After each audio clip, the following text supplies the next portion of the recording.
It's on. Okay, It's on. I didn't check out the first episode. Okay. I think that some of the team did. Did you check it out? Yeah, checked it out, man. I checked it out. I feel guilty now. It's one of these weird things that, like, I definitely would have checked it out a while ago. Dude, you got a lot going on. It's not even that. It's just, like, I have got a lot going on. You do. But it's more the watching myself back. It's like, you hate it. I don't hate it. I kind of hate it. I go through seasons. You know, that's what it's like. I go through seasons. I've been doing it long enough that I'm like seasons. Yeah, it probably just means that I'm like a malignant narcissist, because like sometimes I'm like, oh, I want to see, like, I like watching stuff back because I feel like it's game tape or something. Even that's so dumb because I've never done any sports, but like I enjoy seeing, oh, okay, that seems like it's working. That maybe isn't working. I kind of go into like analyst brain. I don't know. Yeah, I know. I definitely do that. Like when I've edited vlogs and stuff before, because I've done a lot of that when we were doing a lot of vlogs. I definitely watched myself, obviously, hours of myself when I did that. But it's kind of like a different thing. I'm looking at it creatively different when I'm doing that. I'm thinking more from a creative standpoint. I'm thinking, does this cut work? Is that going to interest the audience, that thing? Is that going to lead to... Whereas when I'm watching it as a final, I'm just like, do I sound like a dick? That's what I mean. And unfortunately, the unfortunate truth is that is often my takeaway. Your assessment that you sound like a dick? No. Yeah, I'm like, do I sound like a dick? And then I'm like, yeah. Nothing changed since last time. But yeah. Obviously I'm being facetious, but in a way, yeah, sometimes like it's like that first time you hear yourself, you know, your voice when you're a kid and you hear yourself, I know. And you're like, whoa, what is all that about? It doesn't even sound like me. Right. Because you can't hear the low end. You know, you have this like beautifully rich voice inside your head, right? Because you're everything's resonating, you know? Yeah. But that's what someone told me that once, that's why you hate your voice, is because it's divorced from like the low end, from the bass inside of your resonating inside your face. Really interesting, yeah. So it's sort of like, you know, hearing a mix with all the low end cut out of it. You're like, this doesn't sound right. Like that's what it's like hearing your own voice back, I guess. I've never even heard of that. I mean, I've never even thought of that. Yeah, it's exactly, because you can feel it even when you're speaking in the sort of like top of your chest, can't you? You can feel that kind of vibration. And then imagine that. Yeah, it's like somebody's turned off the bottom end, right? If you could hear your voice. Oh. Yeah. And I mean, I know, like when we do this podcast, so for me it's morning, right? And I must snore, or like I think I have like horrible sleep apnea, but my wife is just so used to it that like she's not bothered. But I went on a tour once. And the whole band, like, you know, we all slept in a hotel room. They're like, oh my God, dude. yes, it's horrible. And I wake up and it feels, my voice is so low in the morning, right? That like, oh, I can hit these crazy low notes. And it feels like maybe I've just smoked like 2 packs of cigarettes overnight. Yeah. And so does that happen to you in the morning? Are you like down in the basement vocally? Or do you don't snore? My sleeping habits are all over the place. They're just crazy. I don't even know whether I can share. Do you know what I mean? They're just so odd. I've got odd sleeping habits. So first of all, just to your point about smoking 2 packets of cigarettes, when you said that, I was like, oh, those were the days. That's the first thing I thought. I was like, you used to smoke. Those were the days. You used to smoke, right? Loved it. I still love it. Like I don't smoke anymore at all. Like I haven't smoked in, oh my word. Well, it's fuzzy because there was the date that I told my wife when I stopped smoking, and then there was the day I actually stopped smoking. Another one of these embarrassing facts is that those 2 dates were wide apart. Yeah, they were. We're not talking weeks. Yeah, we are talking months, even possibly more than a year. But I got there in the end, and that is the most important thing. But good for you. Yeah, I sleep really, like, I'm not... I mouth breathe at night, which is not a good thing. So, and I think it's because I've always got like nasal congestion things going on, which is interesting. My dad's got it. My brother's got it. Yeah. My son's getting it now. I'm like, oh no, it's just sort of like bad breeding, man. Bad breeding. The divine condition. Yeah, we just got crap nasal cavities. But so because of this, I sleep with my mouth open and I wake up and my mouth is like the Sahara. It's like it's drier than dry. Yeah. You could light a match on my tongue kind of vibe. So to combat this, to get rid of that, a few years ago, I can't remember what I was watching, something online. Some guy was talking about taping your mouth when you slept. I was like, taping your mouth? What kind of freak show is this? I'll give it a go. So that did like duct tape? What are we talking? We talking like a strip of duct tape over your mouth? There's been several iterations of this. I told you I shouldn't be sharing this shit. This is incredible. So there's been several iterations, right? So first of all, it began with masking tape. I kid you not. Masking tape doesn't stick to skin very well. It turns out I didn't know that. So that first few nights, I looked like a freaking mummy. Like the amount of tape on my face, dude. Hold on, bonkers. Hold on. Now is Lisa like? Is she helping you out? Is she cracking out the roll, getting it and running it around your head and saying, "Dear, this will be fine"? Or is she already in bed and you sneak into bed in the mummy state that you've done? Like previously, what's going on? Well, okay, high level view is our sex life still survived. Right? That's the high level view. I didn't destroy my marriage through FaceTime. Yeah. So, but yeah, she is generally in bed and with the lights off, and she always is in bed before me. So thankfully, but and not even in the first few days of trying this out did I actually get any help from her. But I think she actually saw me and was like, "What are you doing, you maniac?" Looking like the mum, looking like masking tape all over the front of my face, just trying to stick this stuff on. It was crazy. Anyway. So the masking tape definitely didn't work, and that actually within a week or so, I guess the most important thing to mention is it worked. Are you serious? It worked. It absolutely worked. So now I use like sticky plasters that you'd put on like a cut or something, like Band-Aid. Yeah, you guys I love that you call them. I only know the word plaster from Peppa Pig. Do you know that show? Peppa Really? Pig? Yeah. Peppa Pig. That's the one, man. We love it. Way too much. We love it. And we always are like, and then I go, I wonder if Scott says plaster. And it turns out he does. Absolutely. You put a plaster on it, yeah. Yeah. And great. So I get the bits. I get like two ends. Well, it depends on, So you can get plasters on a roll. Sort of like, so they don't come separate. It comes on sort of like a long roll of like 2 meters long, and you can just cut off how much plaster you want. Well, I get one of those, and then I cut off the little sticky bit, just how much I want, and then I use that. So it's like 2 centimeters by 1 centimeter, fits over my mouth, doesn't make me look like the mummy. It's skin colored, so like Lisa doesn't see it in the night and scare the crap out of her. It's all good. Put that over. I sleep all night, breathing through my nose. Everything's fine. Wake up, mouth isn't destroyed. And I sleep better as well, like massive. Because I used to wake up in the night like, right. Sort of like with gasping crazy and dry all mouth. dry.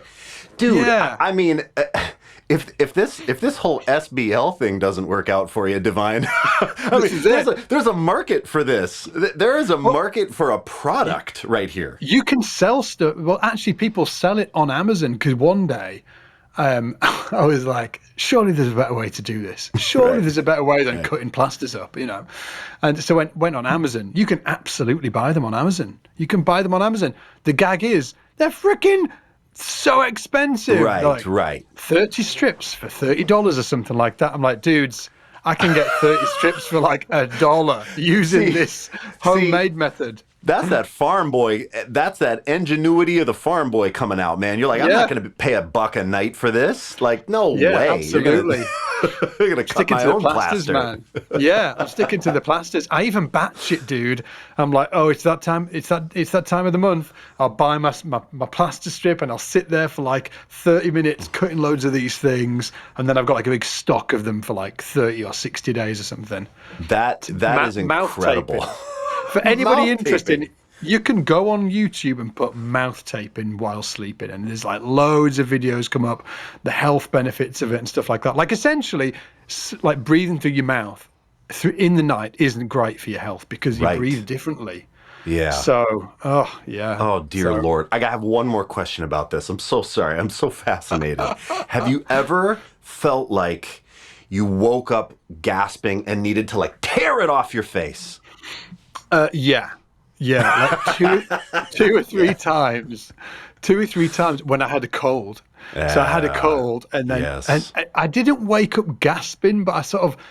Do you ever lay there sometimes and you're waking up, or something's woken you up, and you're pretty much asleep, but like 10% of you is awake, Yeah. and it's like something's wrong, Yes. like something doesn't feel right. What is that?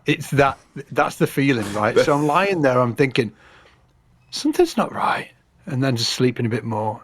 No, this is definitely something's wrong. Something's up, and then it's like, oh, I can't breathe. I'm dying. Yeah. It's Your the brain is realization, alerting yourself. Oh, yeah, I'm suffocating. That's it, and then you take it off. But yeah, but other than those like couple of times, it's been totally fine. Oh, It's been totally fine. Try it out, dude.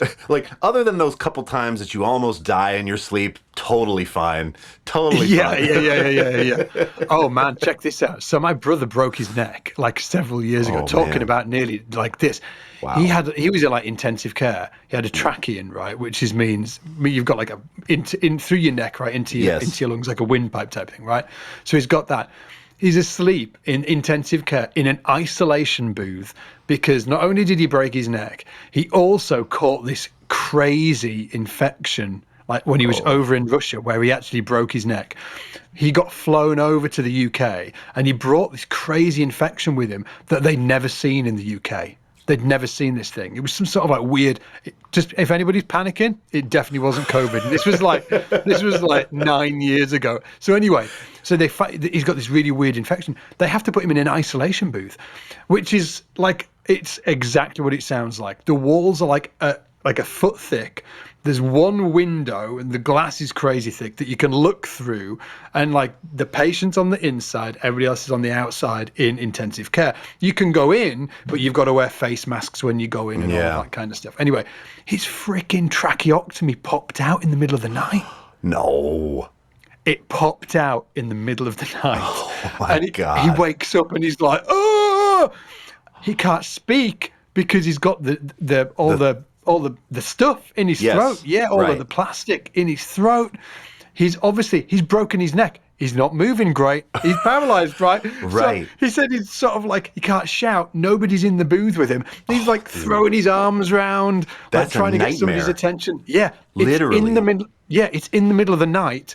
He's like looking through this window. All he can see is all of the other beds. Everybody's asleep. Can't see anybody. So he's like literally. But anyway, long story short, somebody saw his arms waving about and actually managed to come back in and stick this trachea back in his throat. But Dear God. Little side note. Sorry if anybody was traumatized after that. You know, Oh, the I'm divines. just keeping it real. Yeah, man. Oh, I mean, that stuff, like breathing, it's so critical, right? It's helpful, yeah. We take it for granted, and until you can't do it, and man. Absolutely, Holy moly! Man. Wow. How was your time away? You've just been on holiday. haven't you? Yeah, I was telling you. I mean, I don't ever really take vacations, and this was, didn't get to see my dad. I grew up in Kalispell, Montana, which is a small town in the northwest corner of Montana, and in the States, Montana is huge. It's the fourth biggest state, so it goes Alaska, Texas, California, Montana. So Montana is one of those states where, like, if you're driving through it, you drive east to west. For me, because I'm in Minnesota now, it takes about 14 hours to drive through the state, just that one state. And we didn't make the trip last summer, because of COVID, obviously. But this summer was cool. My dad's still there. We ended up going. We had a great time, but. We made a big road trip out of it. We'd never done a big road trip with the kids, so we decided to go 3 days out and then 4 days back and see some sights and do all that stuff. But I mean, vacations are wonderful, but I often feel like I need a vacation post-vacation. Oh, every time, man. Every time. Because it's so much stuff to do when you're on holiday. It kind of wears you out. You get back and you're like, what? Give me another vacation. You need the staycation. You need the vacation, and then you need the staycation when you get back. And I think sometimes there's actually, sometimes I'm always on like to my wife about this. She's like, should we take a holiday? I'm like, how about just we stay at home, like a staycation? And for her, it's like, no. She's at home. We homeschool the kids, so she's at home. Like she wants to get out of the house and go do the thing, you know. But for me, I'd happily just sort of like chill at home. I'd happily just chill at home, man. We went on this big trip in that we've got like a motorhome RV type thing, and we went on this trip for like 2 weeks a month or so ago. Oh, when I got back, I needed a holiday after that because the kids. They destroyed me. I mean, they're just, oh, man, like in a great way, but I needed a holiday when I got back. Yes. And they needed a holiday because we'd been all living in this tiny van for like 2 weeks. Of course. At the end of like around 10 days, I was like, are the kids going to kill each other here? Like, actually, are they going to kill each other? I need to step in here. Yeah, there's going to be a murder in the night. Yeah. I mean, and that's the thing. It's so funny. My wife was talking to one of her coworkers who doesn't have kids, and the expectation, let's see if you get this, like the expectation of your friends or coworkers or whatever that don't have kids is that you got to relax on vacation. Did you get to recharge? Was it so relaxing? And the answer, the socially acceptable answer is, of course, yes. Oh, yes, it was wonderful. But that's not true. Yeah. There's no truth to that. You were busier than ever before. You had zero time for yourself. Yes. You know what I mean? There was lots of tears probably from the kids of course. at various points of the day. Yes. Yeah, man. You don't sleep as well. Do you bring a bass with you when you do that? Like, do you, or I you? used to. Okay. Not in the van because it's just too small, man. Right. It's just too small. Like I've definitely been away and taken the bass. I know that you took your bass, didn't you? This time? I did. Yeah. Did you get to play it? I mean, not in any kind of meaningful way, really. Did it go busking? Yeah. I'll see you guys later. I'm going to go busking. Yeah. Just on the corner in Montana, people are like, I've never seen this before. For me, it's how I relax, honestly. Like, that thing, like, I feel like maybe this is the case for you too. Like when you're playing, you put some clips up of you just like this morning, even with the Ken Smith on Instagram. Yeah. I really feel like when I'm just have the instrument in my hands, it actually feels like it's kind of my Zen time. It's almost like a meditation time. Unless I'm working on something very, practicing or working on learning tunes or, recording or whatever. But if I'm just sitting with the instrument and playing kind of familiar shapes, that's actually sort of like meditation Zen garden time for me. I love it. Can you lose like hours doing that? 100,000%. Yeah, me too. Yes. Yeah. Like time just disappears and you're just like that's a problem on a morning for me. Sometimes I pick up the bass. Like this morning I had that exact thing, picked up the bass, played it a little bit. I was like, I was like, I wonder how this sounds compared with the F bass right now. So I picked up the F bass and played exactly that. I love this F bass. I wonder how that sounds like the P bass. Then I pick it up down, swap in like P bass to Ken Smith. Yes. Ken Smith to P bass, bit of F bass, back to the I love that you do that. That was my night last night, like late. My problem is I stay up too late. That's my Achilles heel or whatever. After the family goes to bed, like sometimes I will stay up like way too late. I feel this is how I know I'm up too late. When the good morning messages start to come in on Slack and I haven't gone to bed. Happened last night. Absolutely. What time is that for you? Like 2 in the morning or something? Yeah. And I was like, dude. Oh dear God. What does your wife then? Does she get up with the kids? Well, no. Or do you just take one for the team and you're getting up with the kids? Yeah. I mean, really? I frequently am like a 5 or 6 hour a night guy. I struggle with sleep, man. I struggle, and it's not healthy. And this is maybe me admitting that I need to. Yeah, I'm not recommending it. Yeah, but sometimes that time at night for me is like the time where I kind of decompress and play, and I'm changing out all the. I'm like, oh, the original '50s P bass with the regular P bass to the, trying out all the different Fenders, restringing. At night, I'll make just dumb. I'm like, oh, I gotta restring this bass. That's preposterous. But I'll exactly. do it, I'm exactly the same. I'm like, I don't think. I've got like a different vibe going on here, and I'll put some strings on it. Oh man, it's just a black hole, isn't it? Yes. Well, I did it this morning. Unfortunately, I did it this morning, which means, well, thankfully, there's like a time limit because I need to actually get to work and actually do some stuff. Yeah. Slack's on fire. If anybody hears me and Ian talking about Slack, by the way, it's like an internal messaging tool that we use within the team because we've got, like, I'm looking at it now, actually, we've got a bunch of team members, maybe like 30 team members, and we all live all the way around the world. So we've got like Aaron's in Atlanta, Nate's in New York, Alan's in, where's Alan? Oh, York over in the UK. Eric's near you, right? Yeah, he's in Milwaukee, which is the Midwest, same time zone. Milwaukee, same Wisconsin. Time zone. I'm looking for somebody. Where's Pablo? Pablo's in Mexico, right? I don't know. Yeah, Pablo's in Mexico. I'm trying to think. Travis used to be in Japan, but he's back over here for a while. Okay. I think that's pretty much everybody. Not everybody on the team, but everybody in terms of time zones. Oh no, Giga. Where's Giga at the minute? He was in Brazil, but he was in Brazil. Was he in the Ukraine or Serbia? Man, I think he's back in Slovenia. Okay, got it. I think he's back in Slovenia, actually. But yeah. And then there's Jonathan. Herrera, Jonathan over in San Francisco. Yeah, San Francisco. Who's in Colombia at the minute. Yes, he is doing this amazing adventure bike ride. That's that long way around vibe he's got going on right now. Yeah, he's super into the motorbikes. Yeah. He actually rebuilds motorbikes. That's so cool.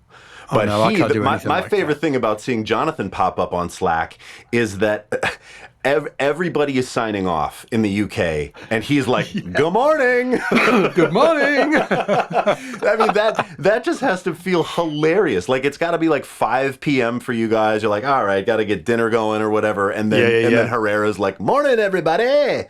Have you ever been away on tour and you've been doing the Skype thing with the family, and you've been like in a complete crazy time zone? Well, what happens to me, I've never toured internationally. So for me, it's all about just the hours I get into on tour. We actually call them, with Hutchinson these last 6 years, we call them dirtbag hours.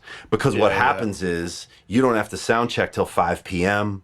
The show, right after you're hanging out. Yeah. Typically then you get on this new sleep schedule where you're working like second shift. You're not going to bed until 3, 4, sleeping maybe then until noon, 1. Yeah.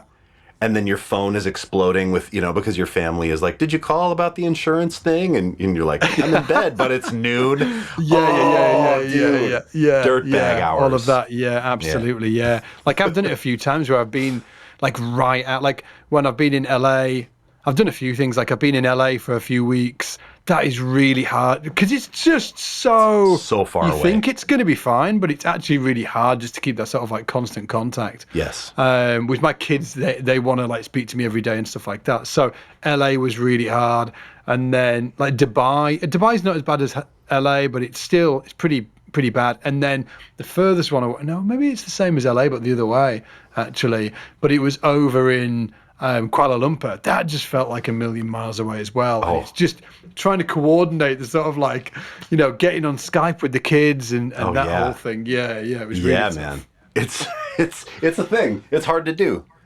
Absolutely. Well, last week we were talking about, was it last week? Yeah, last week we were talking about basses, right? Yes, sir. And we said we'd do a part 2, didn't we? Yeah, we did. This is the part 2. Yeah. This is the part 2. Yeah. So last week we were talking about, what were we talking about last week? Remind me. We were talking about what we...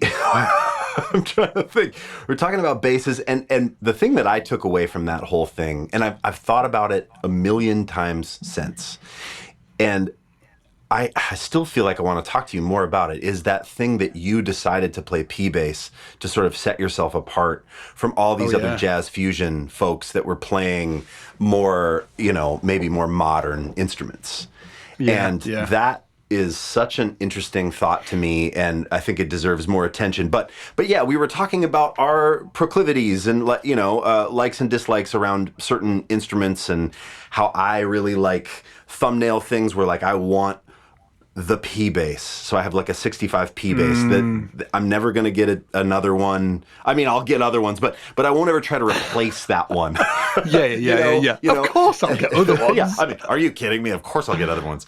But and then I have like, a 50s, this is a custom shop, but a 51 P that I just love. So for me, I like one example of what I consider to be the classics. And then, I did that video for SBL, 10 basses you have to play before you die. And that was all in the kind of vintage zone, 50s through the 70s. So that's kind of what I have been about. That said, I gravitate toward jazz basses. We were talking a little bit about that. But you had mentioned wanting to talk about like custom basses, because you've got like a slew of custom basses coming your way. I have a few. So first of all, which custom basses have you got coming? And right. And secondly, I'd love to know the process, your like sort of like thought process of how you chose what to have built, right? And what that whole thing was like. I mean, so for me, I'm in a spot where I have the things already that I really like and I really know. And I've also gone through this process of like trying to beat the things that I love and know, where I'm like, okay, I have, here's the 78 Antigua, right? This is the bass. I love this bass, but if I start to A-B it with other things, it's not as good, right? It doesn't have as much low end. It's quieter. It's built. It's super heavy. There's all these things that are bad, and then I'll try to beat it with other things, but I always end up coming back to this. So this, and then I have a 68 with flats, the beat up Sunburst one. Those are, I could just play those two basses for the rest of my life and geez, man, be like pretty happy. I only choose other things when I feel like it's on a session or for a band, it needs to fit a different vibe, right? So that's just sort of camp.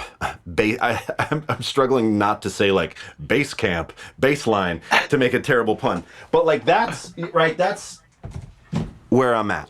So with a custom bass, I want something that is going to challenge my idea of what I like. So I'm not trying to beat the Fenders. I'm not trying to replace the Fenders. I want something really different. Well, that's interesting, yeah. This Seric, this was kind of the first one, and it's very, very simple, but obviously completely different body, headstock. The woods are different. It's made out of mahogany. It's a really thin body. The pickup is this crazy Novak pickup that has two modes with a push-pull. It kind of sounds like a P bass. It kind of sounds like maybe like a hollow body. This is long scale, but it feels sort of compact, sustains forever. So it's 34 inch, yeah. This one is 34 inch, and you can get Serics. I think Jake is probably more known for doing 30s and 32s than he is maybe 34s, but he does make all three of those scale lengths.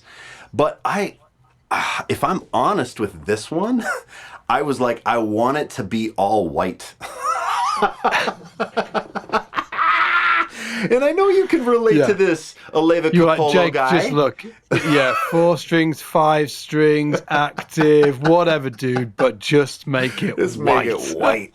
I just, I love this body style because it throws back to the old Gibson rippers or grabbers. Yes, exactly that. Yeah, and I just thought it would look kind of like sleek and classy. And I dig, man. I love the way it sounds and I love the way it plays, but I also really, really think that aesthetics matter, like very, very much, more than most people would admit.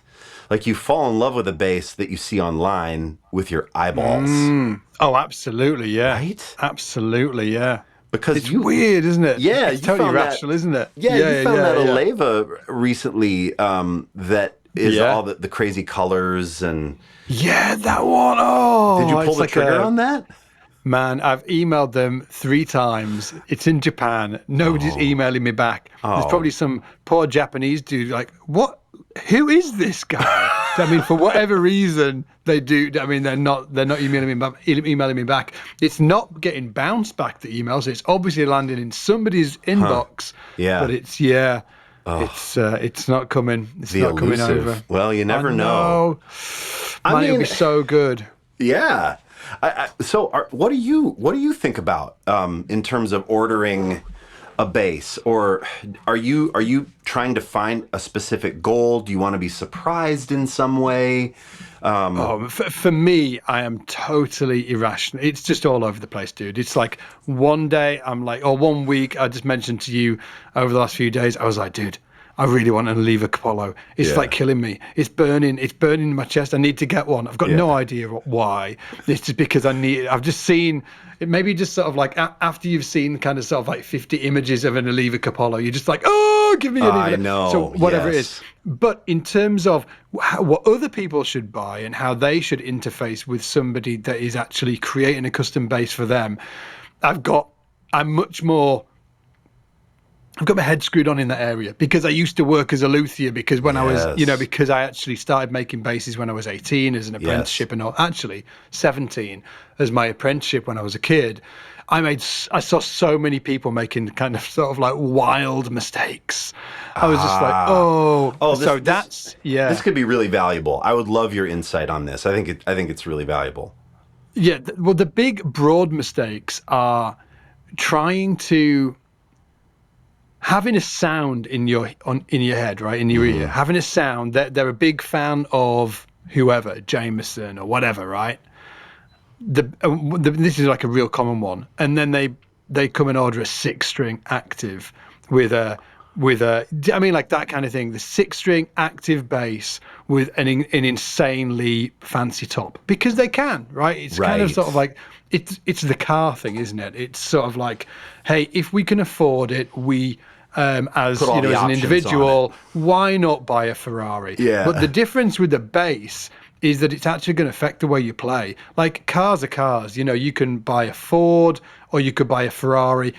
Although one goes much faster than the other, they're pretty much going to do the same thing and you're going to do the same job with them, right? But like a P bass versus an active 6-string bass is just so wildly different. So different. That in your mind, if you've got, or in your ear, you're like, yeah, I really want to play like Jameson or whatever, and he's your big guy. And then at the same time, you just, you get kind of, what it's like. You see, a bunch of dudes playing 6 strings. They look wicked. You're like, yeah, I'm going to do it. And then you buy one. When you pick it up, it's just, it's not going to give you what you want because it was never what you wanted in the first place. Right. You didn't want it. You actually wanted a P bass. So it was people buying basses or ordering basses that were just wildly different from actually what they wanted. And from a manufacturing point of view, here's the actual sort of fly in the ointment as well. From a manufacturer's point of view, it actually serves them in a way to get you to buy a 6-string with a crazy top, with the fancy binding, of course, with the active electronics. It's all the upgrades. Yeah, it's all of the upgrades. You're not going to go to a car garage and and they're going to be like, "Hey, what do you?" They're going to want to sell you the car with all of the bits and all the dangly bits, the go faster stripes, right? Same thing.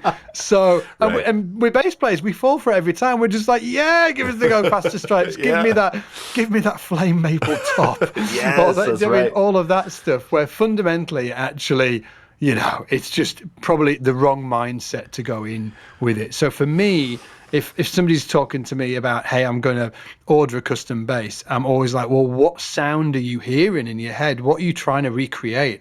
Who's your inspirations? Yeah. Because that might give you an indication of what you should be looking at. Yeah. And just kind of at least point you in the right direction. Now, let me ask you this question. Do you remember, did you guys have Carvin they're now called Kiesel, but in the UK? Yeah.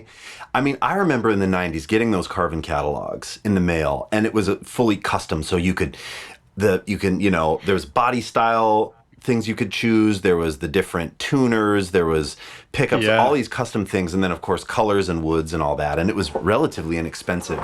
I ended up ordering a Koa 6-string bass from Carvin. I mean, and I sold it. I know the guy I sold it to. He's in San Francisco.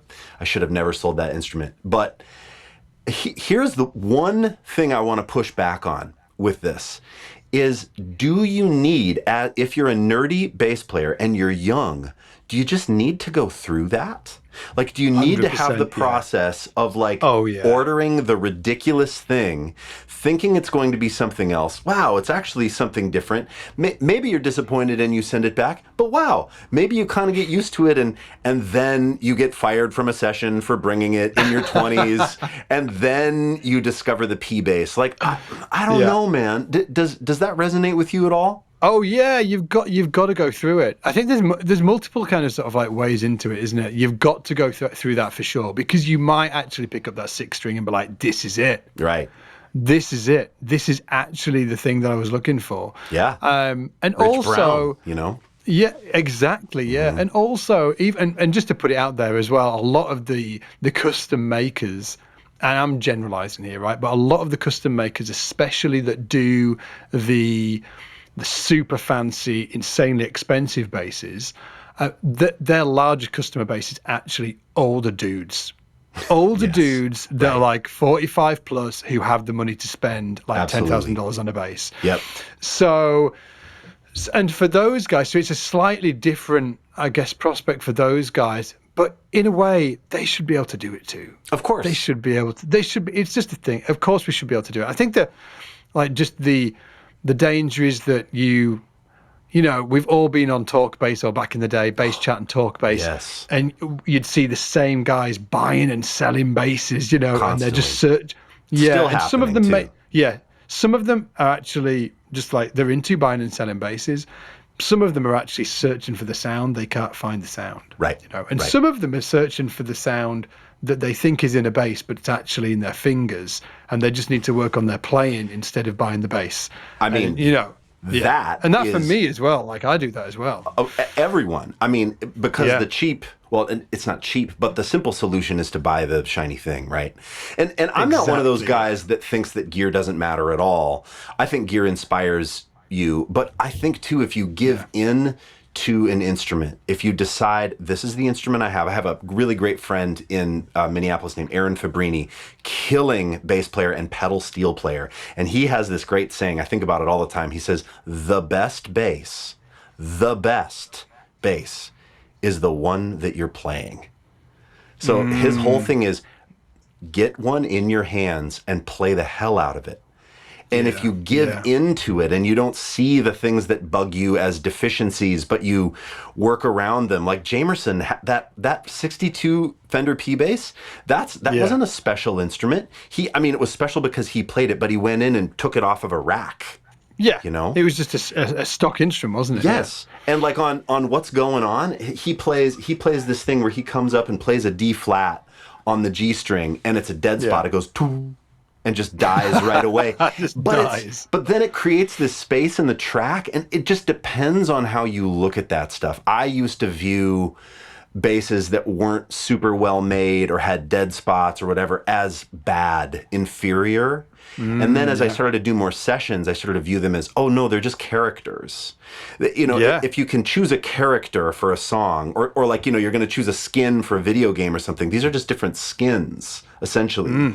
Absolutely, so, instead of thinking about them as like, okay, this is bad, this one is great. And there's obviously things we gravitate toward more, but I really do enjoy playing an instrument that has quirks and things that I have to learn, that I have to modify my behavior to fit the instrument, versus finding the Holy Grail instrument that is going to perfectly fit me. It doesn't exist. It doesn't Absolutely, exist. Same thing with amps to a certain extent. I think that like the one word that really kind of like kills me with that, and this is a personal thing because some people out there are definitely looking for this, is that transparent sound. Oh yeah. Like I don't want a transparent sound. I want character. When I think about like a B15 or whatever, I'm not thinking transparent. I'm like just character. I want sort of like, same with basses. I want character. I don't want it to be super transparent. I mean, I kind of want the earthy, I want the buzzing strings. I actually want the buzzing strings. I'll say it. Do you know what I mean, like I want some notes that buzz a little bit. Like maybe if I was working in sort of like a full-on studio environment where producers might hate me if I had to buzz here and there, I'd be different. But for me, I actually like that stuff when it, you know, it just makes it just have the character, just adds the character to the sound. And I think you're touching on something that's really important to tell this community is that at some point you need to trust your likes.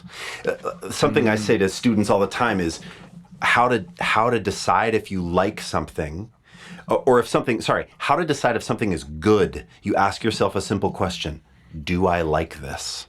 And then you're very honest in your response. And if the answer is yes, guess what? Then it's good. Exactly. Right? Yeah, exactly. I had this thing, I don't know if you've had this experience on Talkbase or Base Chat, but I had an experience in my 20s. I was checking out Talkbase all the time. I was writing opinionated things, posts. I would cringe if I went back and saw the posts I wrote in my 20s. But I, you know, trying to be a cool guy, trying to be one of the cool guys on Talkbase, right? And I would follow these particular players that posted all the time that seemed to be the authority in the space. Like there's certain players that pop up as the, you know, you listen to this person.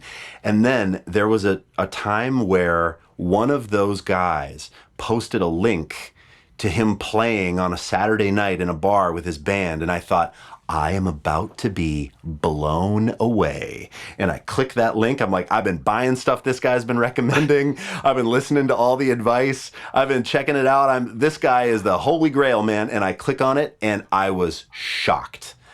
Really? By how much I didn't resonate with his sound, his playing, and it just threw me into a tailspin.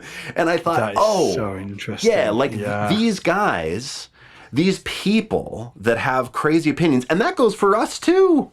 I mean, we're just guys. Absolutely. Yeah, I am probably wildly wrong about 90% of the stuff that I talk about. Right. I mean, I think for everybody listening, it's just about perspective. So, you know, you hear us talk about one thing, and it might encourage you to try out a certain thing or like check out a certain vibe, but it doesn't mean that that's the right thing for you. You have to go through a bunch of things and try a bunch of things to discover the stuff that resonates with you, you know? Exactly. Yeah, exactly that. I wonder if we're thinking about the same character on Talkbase. I don't know. Is there a K in his name? Now I think I know who you're talking about. Because he was awesome. I never heard him play, but man, that guy seemed so knowledgeable. Oh, right. Yeah. Sure. Do you know what I do miss? I miss Talkbase, actually. I really do. Well, it's still there, Scott Devine. You can hit it up at any time.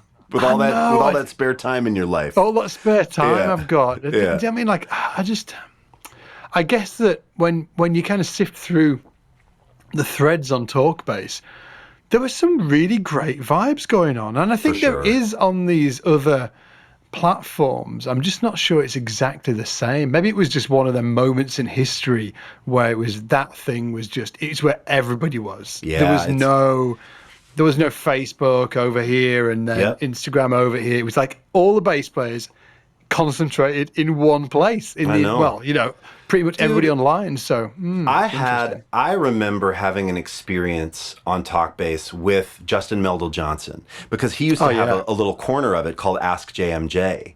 Yeah. And I asked him about family and touring once, because I was just about to have my first daughter, and he replied to me in the most honest, frank way, talked about his first marriage, why it didn't work out, that he had these great gigs, but that even with flying his family out and doing this, he said he was married for 10 years and was gone for 6 of them.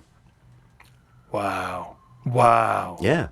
And it was, I had a gig that paid great, but I didn't love it for various reasons. And we were about to have our first kid, and I was considering getting out of that gig. And I asked him for his advice. And he said, that he was very honest and just said, I don't regret, but I will say that the touring was detrimental to my family. And that just didn't exist anywhere else. Like that kind of connection with people, because there was no social media. Now I've had conversations like that via Instagram DM with different people, but boy, back in that day, it was incredible to have something like that.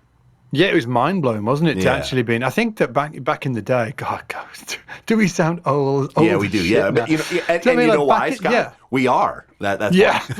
It's because because you couldn't. I guess that if you rewind time, the people that were notable in the public eye were just you couldn't communicate with them. That was the actual reality. There was no way of communicating with people in the public eye, and what the online thing did is it actually broke that barrier down, and now you can pretty much communicate with anybody. I can be listening to somebody on a podcast with, I don't know, I'm trying to think of I could be listening to, so there's this guy who I follow online. His name's Ezra Firestone. You guys probably wouldn't be interested. He's like an online business guy, and the guy's a boss, right? He's a dude. He's actually a bit younger than I am. I think he's mid-30s. Now, I haven't reached out to him, but I think I could literally shoot him an Instagram message and be like, hey, dude, is there any chance of getting some coaching or something like that? I'm sure it'd be cool. Like I've done that in the past. Like I work with somebody called Ajit, who is sort of, there's a company called Mind Valley, and he was sort of like their ex-CEO. He's like a don, right? And I just was like, one day I was like, I'm going to hit this guy up and see if he'll give me some coaching. Just hit him up. Hey, dude, can I get some coaching from you? Message me back. Yeah, man. It's like that, it's the access. Yeah, the access is crazy, isn't it? Yeah. Yes. It's crazy. It's totally crazy. Anyway, custom bases. Man, I could speak to you for days. I know. We're in trouble. When we get our families together, we're in trouble, man. It's going to be insane. Where did he and Scott go? Oh, they're in Scott's man shed. Can I tell you about this Larita and about this Voronsaku? Yeah, I'd love to hear it, yeah. And to tie this into what I was talking about earlier, there's two companies. There's a company in Finland called it's Voronsaku, and when I do that, the guy Saku says you're trying too hard. He says just say it like an American. Sounds good to me, dude. It sounds good to me. Just say it like an American. Just say Voronsaku. All right, man. But I'm trying to roll the R and do it cool like he does, But he is an amazing builder, pretty young guy, but so good. He's in every piece of the process. He's aging the hardware. He's cutting the blanks. There's no CNC. I mean, unreal. Really? Custom, how do you spell this guy's name? How do you spell it? VUORENSAKU. Oh man, we need him to change that name. Yeah. Well, and his name is shorten that. Yeah, I know. His name is Saku, which is Zachary or Zachariah, and then Voren is his last name, and that means of the mountains. This dude is named Zach of the Mountains. Oh man, I bet this guy bathes in the lakes every morning, doesn't he? I bet he goes swimming. The beard, the whole deal, man. Oh, I bet he has. Yeah, bathes in the lakes and Yeah, but he and I started to chat, and his instruments are so cool, and he's really, really inspired by American rock and roll culture. And and I love American rock and roll. It's how I came up, And so we started talking, and then he said, what do you want in an instrument? And I said, well, I have a few things that, and I know I like a neck profile this way. So I like, a radius that is vintage, like a 7.25 roundy radius here. But I like it actually if it starts to flatten out up high, because then I feel like your action can be a touch lower. You can actually bend if you need to. So I got to choose some things like that. What's that called? Compound radius? Compound radius. Yeah. Yep, where it changes over the course of the neck as you go higher, right? Yeah. That is something that's kind of new, isn't it? Back in is that right? Am I lying there? The old P bases and J bases and stuff were just they were under 10, weren't they? Were they 8 radius or something like that? The classic old vintage radius, at least on a jazz bass, is 7.25. And I actually don't even really know what that number means. All I know, I think it's of the circumference of a circle. Okay, so yes. I think it is. Apologies if anybody actually knows what knows about this shit and we're just lying. Yeah. But what I do know for sure is that the higher the number of the radius, the flatter the board. Yes. That's what I know. Yes. Yeah. And for the longest time, I didn't even know what I preferred. And then the more I played old Fenders that were kind of roundy, especially a jazz, I started to really get comfortable with that. So like this bass, the radius I think is maybe a 9.5, which is just slightly flatter than that classic Fender vintage radius. But Saku lets you choose anything that you want in that regard. But for me, when he said, okay, do you want it made out of alder with maple, like a classic thing? I said, I don't care. In that way, I just want you to make it as finish as possible. Yeah. So because that thing, I want to feel comfortable playing it, but I also want it to challenge me slightly. I want to have to conform to it versus it being the perfect thing for me. And he went to his old hometown and got these floor blanks of pine. He said, I really have wanted to build a pine body. And so he got this Finnish pine from this old church, I think, or maybe school in his hometown, and made this beautiful body, and then let me choose the color. So we did, it's white, then fire mist gold, and then ice blue metallic. So as the paint layers wear through, so it's ice blue metallic that wears out to gold that wears out to white. I'm gonna have a look at this guy's stuff while you're talking. Yeah, I'm hitting the big Google. It sounds too good not to look at. But VUOR. But it's a vibe, right? I mean, and it's not necessarily for everybody. He makes these like cool offset, so they kind of look like Jazz Masters or old Jazzmaster Jaguar Bass 6 style bodies that I think are really cool. Yeah, they're sort of like old school looking things, aren't they? Yeah, and he's got a bit of relicing on there. Yeah, he does all that himself, and I love that vibe. And so it's a very distinct thing, but it's and he winds all the pickups himself and all that, and and they're not cheap, but it looks really cool. Yeah, man, this could be the bass, man. What happens if you find the bass and you're like, actually, this is the bass? I mean, it could happen, right? That's the thing that we're all wondering about. Is like, well, is it ever really over? Is it over? Yeah, I think that is the. It's a tough question, isn't it? Did you talk to him about like neck width and stuff like that, or was it just standard? No, you can customize all that stuff. Anything. The neck depth, that's a big thing for me that I've noticed. I really like a neck that isn't too thin, actually. Like I know that you like a P-bass front neck. To back? Yes. Oh, that's interesting. I like it thin. I know to you back, do. But I know. wide. Yeah, and I love that about you. Like I remember I had a custom shop P-bass that had a Super Blade C, where it's that thing that you love, the wide 1.75 or maybe even a touch wider with that super thin profile front to back. And I would get kind of cramps in my thumb because I was really? And I ended up selling it. And I have found that I like a thinner nut and a wider, like kind of baseball batty depth. Oh, got it. Yeah, like the kind of like sort of like It got like that in the late 60s, right? For the P-bass, or early 70s. They did fatten up, didn't they? And they got a bit thinner, and jazz bass is in the late 70s, like my Antigua, and I have a white one too, that have kind of thick front to back that are kind of uniformly thick. Typically, basses start out thin and then get thicker as they go up. Yeah, but I like them to be kind of the same. So Saku was really cool about, like, you could customize all of that. You could say, I want it to be this neck depth here, going to this neck depth here. And that, I mean, and it's all hand carved and good Lord. So when you were ordering it, was there just like, what did you do? Just to send you a form and be like, there's the form. And you were like, what the, like, nut width and neck width and depth?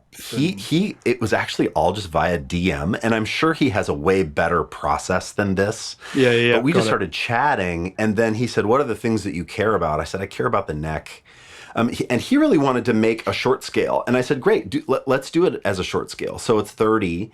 But I was like, I really do care about the neck shape. And if I have control over that, that would be awesome. So I really specified the neck shape and then the color. I really had this idea of how I wanted the color to. Got it. Which is the three layers. The three layers. Yeah. What about the pickups? Did you get into doing the pickups? And stuff? Pickups.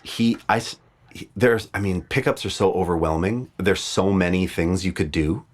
And I said, "Are you excited about anything, Saku?" And he said, "Yes, I make this thing called the bass bar. And it's essentially like a single coil, maybe even kind of like a P90, like a open sounding but beefy single coil." Yeah. I'm looking at it right now. Yeah, you're looking at it? The kind of silvery looking one, right? Yeah. Big pole pieces, right? Big pole pieces, yep. Yeah. You know, and it was, I let him have a lot of control over over a bunch of aspects of it, and then I just said, here are the things I care about, but for the other stuff, will you just make something that you have been excited to make? So he has like a 5-way rotary tone thing that he's really excited about in the upper horn, that he's like, oh, this can give you all these. Oh, nice. Yeah. And I never would have thought of that, right? Like, I think if I made a bass custom, I would just sort of try to recreate a jazz bass. Got it. Yeah. You know? Yeah. And there's something about these new makers that, like, I want them to say, to maybe check out my playing or whatever, if they'd be so gracious to do so, and say, I think you would maybe like this, because I want to respect that. I mean, this dude breathes this stuff. I mean, he thinks about it all the time, and so I want to bend to that and not be like, well, here's classically I'd like a alder body with a maple neck and a You want to give him the creative freedom to actually do his thing if he wants that, you know. Yeah, absolutely. That's amazing. I did have something to ask. That was it. Actually, something to add. Rotary. Do you know the tone controls? Mm-hmm. I wish somebody'd do it with with like little notches in them. So like maybe 5, but maybe like 8 to 10 different notches with the tone controls. So I could just be like, and it's done. And I know that. And I find it. But you can. Do you know? Have you ever played a stack knob jazz bass? Oh, I have. Those are clicks. They're clicks, aren't they? At least the class. I mean, dude, hold on. Yeah, I have. Yeah. Hold on. I say to my kids, don't have any fun without me. Hold on. This is a custom shop, and this has. It's got clicks. the clicker on it, hasn't it? Yeah. So this all it is too is a little washer grommet that goes under there that pushes the knob up a touch and then snaps it in. So is that what it is? Got it. Wow. Scott, on a P bass, you could have somebody make something like this for you, where you have 5 clicks back, and it's that perfect thing. I don't know. Oh, I'm definitely going to get one of those. Yeah. Oh, on the P bass, on the Alinto. Sidebar, the Alinto still is rocking my mind. It's absolutely rocking my mind. What about the Loretta bass then? Because it's a very different bass. Very. So the Loretta, a guy named Javier Loretta, who makes basses in Barcelona, Spain. I fell in love via you. I fell in love with Andres Rottmanoffsky. Yeah. I think I'm saying that correctly. Yeah, Andres Rottmanoffsky. Yeah. Mistrovsky? Mistrovsky, yeah. Mistrovsky. His bass is killer, isn't it? And that performance that he did with Magda on SBL with just the duo thing, it's one of my favorite things on the internet. His sense of groove, time, sound, chords, like, he blows my mind. Mate, right, let me just, if that's one of your favorite things on the internet, let me just sort of like, I guess, give you the sort of like a bit of the backstory. Please. Right? So Andreas came in and we recorded, I think we were doing an interview with him, which was really great. I got to play that Loretta bass. It was amazing. It's like a 5-string with a high C, tape wounds on it. Yes. It's semi-acoustic. I played everybody's bass. So as everybody came in, all of them guests that we had in, I played all of their basses. That one bass was the one I was like, oh, this is insane. It was just, it stood out a mile. Anyway. Wow. So Magda comes in, like, I'm not sure where she'd been. She came in with all of shopping bags, like, it kind of looks like she'd just been shopping, kind of put them in the corner, said hello, hey, and I was like, oh, wicked. And we're like, we were like, are you going to do a performance with Andreas? And she was like, yeah, that's great, yeah. And I don't think they'd really rehearsed anything. They just did it. They just did it. and it was just like one take done. And then she sat down at the piano and they did another performance. Yes. And she was like playing great piano again, just did it. And then that was it. And then we wrapped it. We had coffee and stuff afterwards, a chat and stuff. And I was just like, these are serious. Yeah, some serious. of the most serious. Yeah. I mean, I couldn't believe when I watched that. I was like, what? And I fell in love with his playing, and I just fell in love with his concept and ideas. And I've taken a couple of his seminars, and he said such a cool thing to me, so we've chatted, and he said, man, you should play some duo music, like playing duo music. So if anyone wants to check this guy out, it's Andreas Rott, R-O-T is the last name. He shortens it to that on Instagram. Does he? And oh my goodness, he does all this music with singers where he's just providing all of the background, all the accompaniment. Channel. Yeah, and most of his content is in Spanish. So the course that I took from him was in Espanol. Yeah. And how did you do with that? I'm on the Zoom call. Dude, I'm on the Zoom call with all these guys, all these like Argentinian, Spanish-speaking bass players. And, and it came to me and I was like, hey guys, I'm sorry, my Espanol is terrible. And they were very sweet to me. But he said something to me where he said playing duo music, where you have to figure out the melody, the bass line, how to approach it, when to play the melody to make the singer comfortable, when to lay back in a pocket, what chord voicings to use. That process of making yourself play duo music will make you an unstoppable musician. He's like, that's so interesting. Yeah, he said that more than playing in a cover band and always playing in the same role, play duo music. Book yourself with a singer where you're just playing music and you're the only accompaniment. Just do it. Because there's so much pressure on you to be able to do it, right? Yes. I mean, like all of the skills that you need to be able to think about the melody. You need to think about sort of like how you're going to actually voice the chords. You need to be thinking about how you're actually going to play with the singer, how you're actually going to make room for them, and absolutely. It was amazing. He's incredible, and so and he told me, man, just do because I was like, oh, I can't play like him, and he was like, do you though? You have a thing, do your thing. So it really inspired me to kind of get my own. I do like a spring reverb and tremolo thing, and there's an artist I'm starting to work with named Haley, and we do some of that kind of thing together, and that was all Andreas inspired. But regarding the instrument, because I know this episode is supposed to be about custom basses. Custom basses. Yeah. I was like, I would love to have an instrument that's super modern and that feeds that thing of my youth. I played a 6-string for a while. I was like active electronics graphite guy. Have you gone for a 6-string? No, but it's a 5 with a high C. And for the longest time, dude, that was blasphemous to even think about. When I started, I was a prog rock guy, right? So I loved John Myung. Yeah. I had a 6-string. I had a Carvin 6 and then a Modulus 6. And then I sold all that stuff, got into playing sessions, and man, now I'm buying Hofners, and I'm trying to hide and tamp down. Yeah. Oh, I'm not that guy anymore. I'm not that guy. Let's not talk about that. And then I turned 40 and had this sort of awakening of like, it's actually cool to embrace those things about your youth, I think. Yeah, absolutely, because it makes you who you are. And so I was like, this would be so fun to get an instrument that harkens back to the time of my youth, of when I didn't think that stuff was stupid or not cool. But so Scott, this thing is yellow. It's like Ferrari yellow. It's a single cut. You wanted to go chilled. It says yellow is your hat, dude. Understated. I mean, it looks like a supercar. What was the conversation with Mr. Larita like? What is the brightest color you've got? Well, I saw a yellow one. He does like a yellow, a pink, and a green that are I've seen it, man. It looks incredible. They're so beautiful, and they're.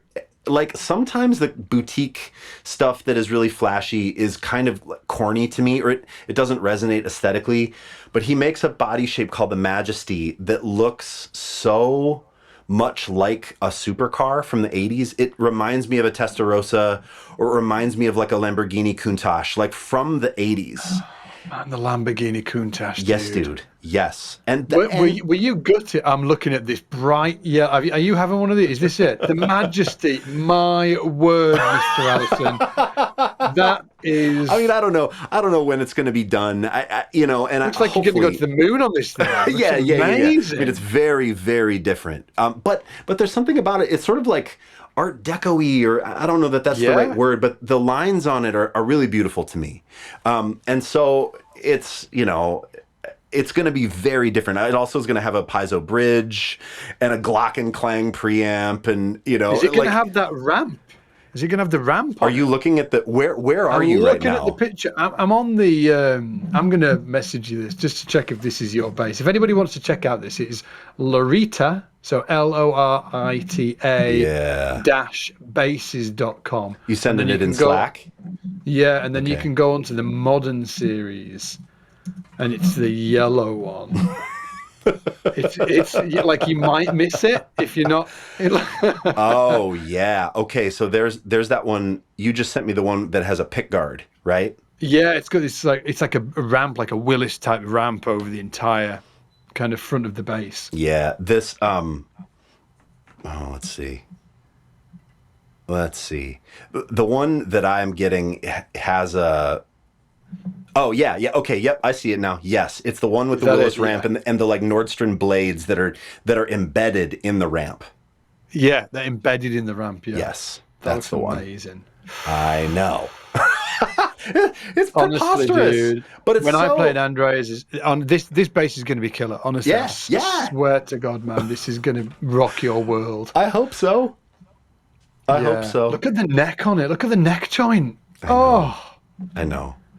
And Javier is an amazing dude, and we sent just voice messages back and forth, just in the voice messaging section of Instagram. And I just said, I think that this body shape is the most beautiful modern body shape I've ever seen, and it reminds me of a Testarossa. And he was like, oh, you don't know how happy that makes me, and so like I said, dude, I think.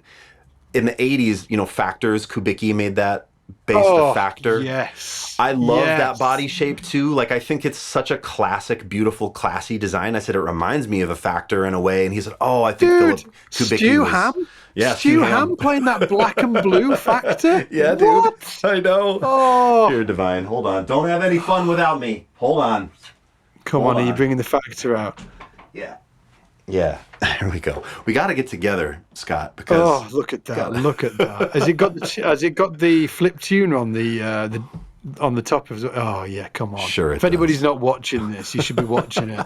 It's got this like, what is that? It's like a detuner, but what does it actually tune it down to? I can't wait to show you this. This is the most ingenious headstock. Typically, I don't love the headless basses, but this is truly incredible. Ball end goes here, so it's reversed, and then you thread the front of the string through the back of these big wheels, right? Got it. And then you tune here, okay? And then this lever, check it out. It doesn't make it drop D like a hip shot. What happens is you push the lever up, you scooch the string out of the way. This drops into a slot, Scott, that is specifically made, so now it's flush. And now what happens is you have E here, you have E flat here, and you have D here at this additional nut. So now when you're in drop D, you can come up here, and this is still an octave. This is still a G. Oh, my mind's just been blown. Yes. So it's the same concept as the acoustic basses that have those extensions. It's the same concept. So all of the notes stay, so you can get the drop D, but all of the notes stay in the same place. Yes. And the scale length changes, so the D doesn't feel floppy. Oh. This is so interesting. What happened to them? Do they still make them anymore? So Philip passed away. They sold it to Fender in the 90s, in the early 90s. It was the first Fender custom shop instrument. Well, you know that because of Stu Ham. And then they made the Urge. They chopped it. They canceled the contract. They started to make the Urge bass for Stu Hamm, and Philip got it back in the 2000s sometime. And then he made them for a little while longer, and then he passed away. And it still exists. Carla from Kubicki helped me with an electronics issue I was having, and they're still there, and they're still making them, but they have no social media presence. But they still make them. They still make them. Get out of town. Seriously. Divine, you gotta have one. You gotta have I've got to get one. I've got to do something to, like, I don't know, just sort of like bring the factors back. I know. Honestly, like, who was I talking to? I was talking to Aaron, right? So Aaron's head of strategy at SBL. Yeah. And we were talking recently, and I was just mentioning that, like, obviously everybody knows that, you know, with fashion and with music, there's sort of like cycles that go around, right? You know, you have, so for instance, we're sort of like very 80s at the minute. The fashion's kind of 80s. The music's been 80s for a long time. Yes. Meaning the sort of like, you've got the sort of like the snare drums from the 80s, that sound came back. And that's been going actually on through the last decade, really. Yes, but it was that sure. cyclic thing coming round, yeah. And obviously it happens in fashion as well. Obviously I know nothing about fashion, just pointing it out there, but somebody told me once it does that as well. Yeah. But I'm sure it happened in basses as well, right? So it started out, and I think bass is actually quite different from guitar. I think that they're just different beasts, and what bass players like is actually slightly out of whack with what guitar players like, which is an interesting avenue we could probably go down at a later date. Yeah. But with basses, like, it was all about the sixth string. It was all about the Kubicki factor. It was all about, oh man, Stu Hamm rocked my world. Me too. On them Hot Licks videos where he's playing the country stuff on the. Man, yeah. And then suddenly all of that became really uncool. It was like super uncool, and it was just sort of, and then it all kind of transitioned into, you know, basses with like E to C strung. It was like Yannick Guizdala, Tony Gray, Matt Garrison. Sort of like they were kind of sort of like the bass gods of the moment, right? Right. And then that became not uncool, but it became kind of like not as, I suppose, as present as it used to be. I think present's probably the wrong term, but it wasn't kind of as new as it used to, and that faded. Agreed. And then it was all about the P bass. Yes. Everybody's playing P bass. Tim LaFave, you know, leading the charge. Like, and Tim, Pino, you know, Pino with it, yeah. Exactly, yeah. Right. Pino and Tim and all of these guys, and it still is very P bass driven. Yes. You know, that's the cool instrument. I'm not saying that, you know, everybody's playing P basses. I mean, sort of like the fashion, right? Yes. I think this is going to come back, man. The Kubickis are coming back. Yeah, for sure. The whole 80s thing is going to come back. And I'm just, at the minute, I've got my kind of sort of like, I'm looking at who's going to do it. Who's the guy that's going to, or the girl that's going to come and bring it back. Yeah, really bring it back. And I know it's coming back because I've had conversations with other bass players. I'm sure you have too, about, like, I was just talking with John Button, who I know, you know, yeah. John Button plays bass in The Who. And he was picking my brain. Just our friend from The Who. Yeah, just that. I mean, it's just like, just let me just drop these names, just like all over the place. No big deal. It's The Who. Yeah, he jokes about that too. It's so funny. People are like, who do you play with? He's like, The Who. And they're like, excuse me, what? And he's so great as well. He's the best dude ever. But case in point, here's John Button, plays with The Who, played with Sheryl Crow. Like, cool rock and roll Americana vibes. This dude is playing that great old P bass. He's got some cool vintage things, but he's also a child of the 80s and 90s like you and I are, Scott. So he was just talking to me on the phone the other day, and I don't think he'd mind if I said this, about Spectre.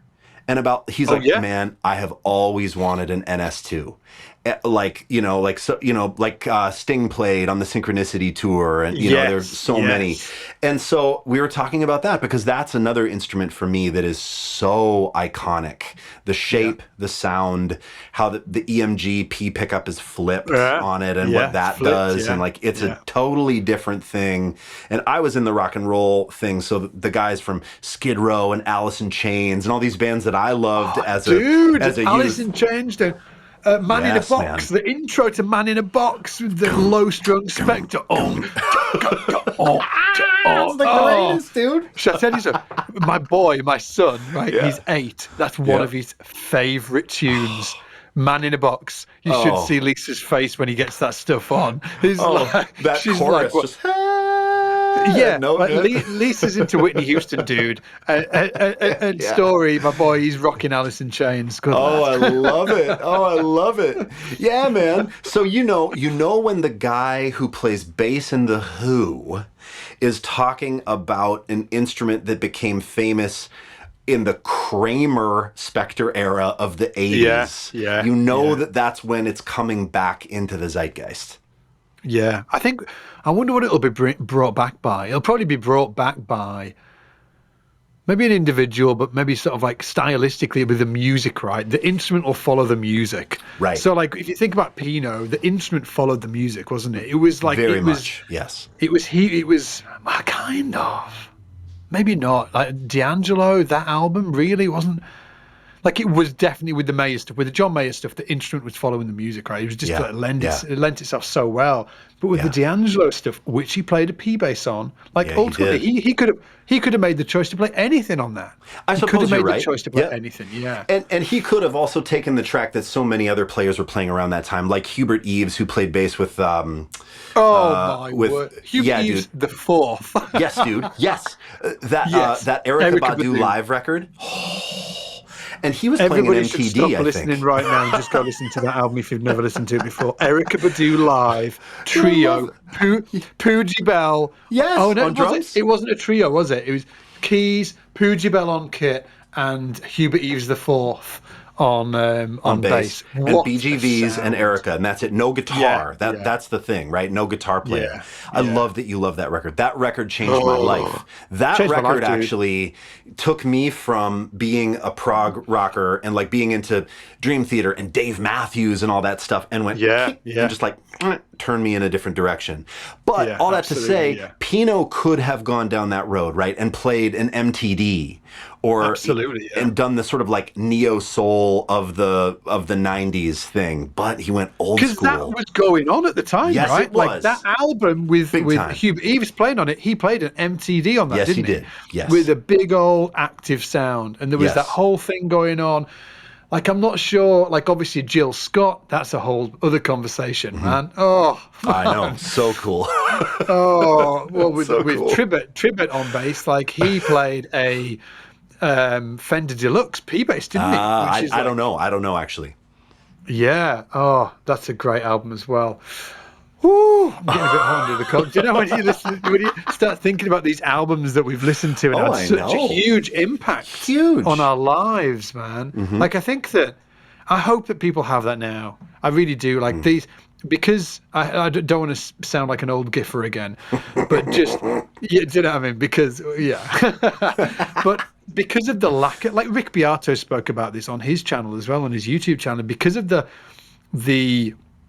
not the lack of music, it was throttled, right? Yeah. You couldn't get all of the music all the time whenever you wanted. There was a throttle on it. You had your friend introduce you to this album, and then you all passed around the same album. Mm-hmm. And that was the album that everybody spoke about for like that Erykah Badu album. Yes. Everybody was speaking about it in my friend circles for like a year. Yes. We were all listening to that album. There wasn't this continuous I guess influx of new music. So I just hope that that's still there. So I think I'm slightly removed because obviously I'm like 42 or 43 or whatever I am, and I've got kids, and I'm not in that. I'm not like a 20-year-old musician who are in those musical circles. But I just hope that somewhere we've got like groups of bass players all nerding out over one album and freaking out somewhere, Well, I know that we have it on SBL. I know I can say that for sure. Yeah, we have that. Yeah, got people on the campus recommending stuff. Yeah, so I mean, hey, not a completely shameless plug, but that community actually does exist on SBL for bass players. It does, yeah, it does. They're great, aren't they? Yeah. They're great, aren't they? I love the online community thing. I just Dude, think it's so it's so good. powerful. Yeah, Yeah, it it's is. so powerful. Man, have we got anything else to say on custom bases before we wrap it for today? I mean, we probably have hours more to say. I don't know that we should. Yeah. I don't think I'm trying to think of a question I should have asked you, but I haven't. We've talked about. I'm going to look. Viewer ask. Oh, how do you pronounce it? Vorensaku.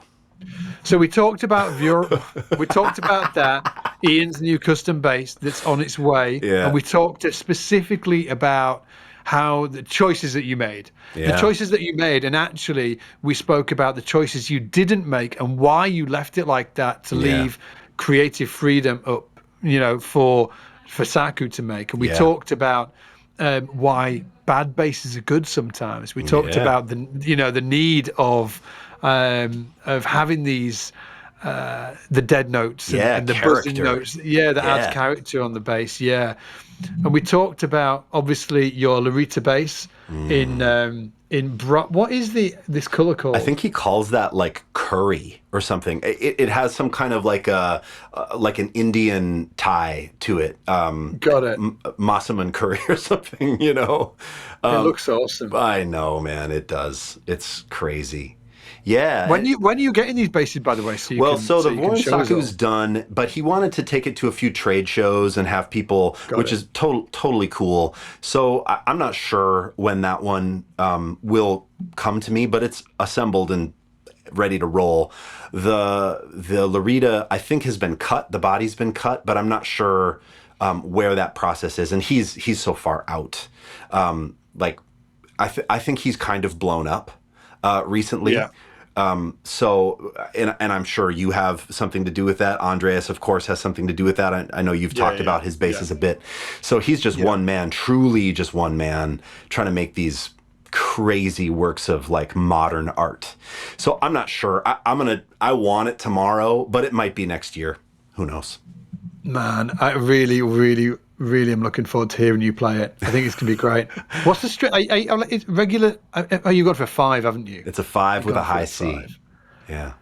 Can't stop looking at it, dude. I know, dude. Looks good. I know. Do you like sneak onto the website on your phone in the night? Constantly. Constantly. Your wife's like, What are you doing? Nothing. Don't worry about it. Who's sliding into your DMs? It's just a bass. Yeah. I want to bring it over, man. I mean, we need to, at some point, we need to hang, or you need to come here. 100%, man, 100%. Well, hopefully COVID's on the downfall. Isn't it? I hope so. Are you're all vaccinated now, right? Oh, yes, we are. Not the kids, but yes, we are. Yeah, our kids aren't. They're not really vaccinating kids over here. We just decided, we were like, do you know what I mean? Like, kids, they can take one for a team, but we need to get vaccinated. Yeah, we definitely, I mean, we're in a big metro, not a huge one, but we're in Minneapolis. We feel like when it's available for the kids, we'll do it, but it's just not available yet. So we're just holding on, hoping that schools don't get shut down again. You got that Delta variant coming, all these variants coming. Ugh. So, but it's full on, isn't it, man? Yeah, it's crazy. It's crazy. But hopefully we'll get through that and be able to travel and. Yeah, it's weird, isn't it? Like there's an event going on in when is it? It's like at the end of September in New Orleans. Like nothing to do with music. It's sort of like a business thing, and I would love to go. But I think if I mentioned it to Lisa, I think she'd freak out. She's definitely way more risk averse than I am. Yeah, and also, it's maybe just too early for her. I just don't want to freak her out. Oh, by the way, I'm going to New Orleans, and I mean, like, just don't mention to her that Louisiana is one of the COVID hotspots in the world right now. Oh, is it? Oh, yes. Oh man, it gets worse. So it's Okay, well, there's no point me even bringing it up because I might have actually brought it up in the next week or so. Just wait it out a little bit. We'll see what happens with Delta. The first thing she would have done is sort of like, Louisiana, COVID, what's going on? Is it a hotspot? Yeah. And the answer is yes. Oh, at the moment. Why did they have to do it there, man? Jeepers creepers. I know. Anyway, dude, let's leave it there. All right. Obviously, guys, thanks for listening. You can find the podcast on all of the places, Spotify and iTunes and where else? Stitcher. Yeah. What happened with iTunes? Why is iTunes so rubbish? Is iTunes rubbish for you? I get annoyed with iTunes every single week. Apple did so many things right, but with iTunes, they freaking dropped the ball. Yeah, I feel that. I'm definitely not using iTunes almost ever. Unfortunately, I used to use it all the time. Yeah. Phil actually, so Phil's the director of ops at SBL. He's a clever guy. Mm-hmm. Yes, he's one of those clever individuals, and he actually told me exactly why it's harder to update iTunes and why. Because when I look at iTunes, I'm like, iTunes should have been like Spotify. Yes, but it just wasn't. It just wasn't. And apparently Phil was saying there's a technical reason why the infrastructure of the actual platforms work very differently. So, but I believe him. Anyway, dudes, thanks for listening. We will be back. This is obviously weekly. We will be back next week. I haven't got a clue what we're going to be talking about, but hopefully it'll be of interest to you guys. It will definitely include bass, and it will definitely include Ian and I. So yeah, take it easy, guys. We'll see you in a bit. Bye. Cheers.